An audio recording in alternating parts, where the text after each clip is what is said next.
Hi, I'm Stacey Carta, and the following interview is not meant to offend or disturb any viewers. I'm interviewing a priest about exorcisms in the Catholic Church. He has been a priest for over 20 years and is a dear family friend. Now let's take a journey to the church.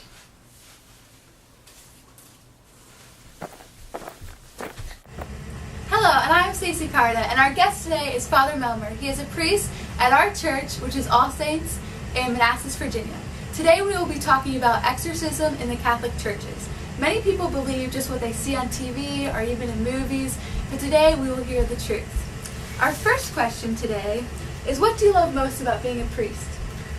Well, the one thing that certainly drew me to the priesthood was that of being able to offer the holy sacrifice of the Mass. And when I was a young boy preparing for First Holy Communion around the age of 7, I was just so drawn by the mystery of the Mass, and so it's always that's something that I thought would be an awesome, truly an awesome vocation to be a priest, and secondly the great privilege of hearing people's confessions, that you're able to bring them in a sense back into the state of grace if sadly they're in the state of sin, or to just to encourage them. So often in the confessional I will encourage people just to continue on, to persevere in really continuing their own particular vocation.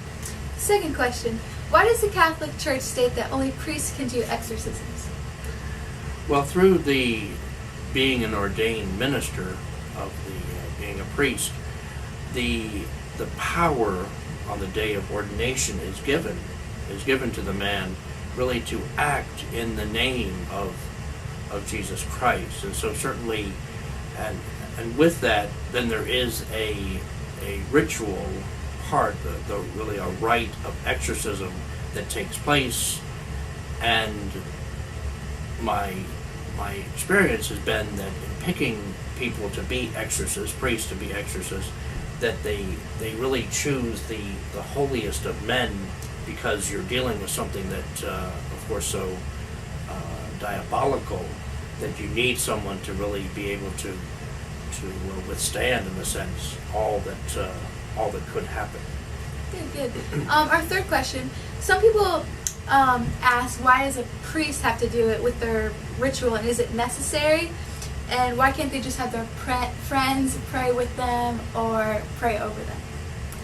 Well, certainly the lay people have, through their baptism and later on through their confirmation, are able to be able to pray over people. And certainly I encourage the laity to do that. In a sense, even through the Second Vatican Council talked about really empowering the people to do that. But contrasting that with the priest, again, being an ordained person, that exorcism rite needs to be kind of in a sense intact, and that you're really always, again, as a priest, you're always doing it in the name of Christ, and also in the name of the church.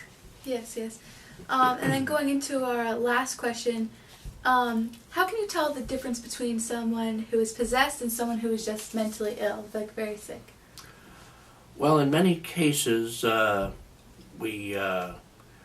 is unfortunately a lot of mental illness, and again, I think people may open up themselves to all sorts of things, maybe by things that they're watching on TV, on the internet, and they're opening themselves up to all sorts of sinful kind of behavior.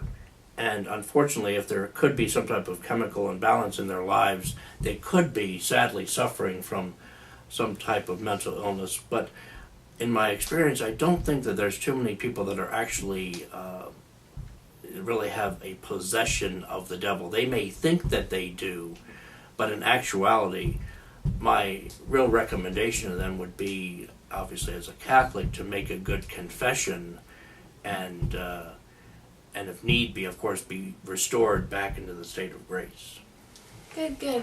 Well, there you have it, and thank you, Father Melmer, for your time. And he's from All Saints Catholic Church in Manassas, Virginia. And that's all we have for today, and have a great night.